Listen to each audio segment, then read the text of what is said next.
जब पति पत्नी के बीच लड़ाई होती है तो उसका सबसे ज़्यादा असर परिवार पर नहीं उनके बच्चे पर होता है। और जब ये लड़ाई घरेलू न रहकर कोर्ट में पहुंच जाए तो एक दूसरी तरह की लड़ाई शुरू हो जाती है। वो होती है बच्चे की कस्टडी को लेकर। कुछ इसी तरह का मामला था बॉम्बे हाई कोर्ट में। बॉम्बे हाई कोर्ट ने एक व्यक्ति की कड़ी निंदा की जब उसने अपनी पत्नी की कस्टडी से अपनी नाबालिग बच्ची को छीनने की कोशिश की।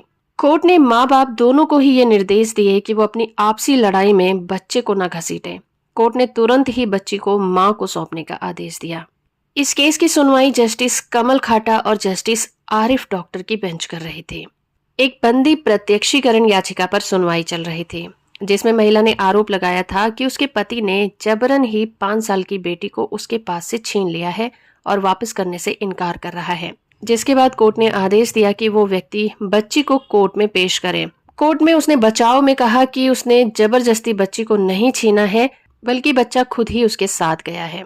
लेकिन कोर्ट ने उसकी कड़ी निंदा की और कहा कि कल्पना करे कि उस बच्ची पर क्या बीती होगी जब रात में उसके पिता ने उस बच्ची को उसकी माँ या मौसी के पास से छीन लिया था। जिसके बाद कोर्ट ने तुरंत ही बच्ची को माँ को वापस लौटाने के आदेश दिए और हर सैटरडे को पिता को बच्चे से मुलाकात करने का अधिकार दिया। बेंच ने माँ बाप दोनों को सख्त आदेश दिए हैं और कहा है कि अपनी आपसी लड़ाई में बच्चे को बिल्कुल ना घसीटें।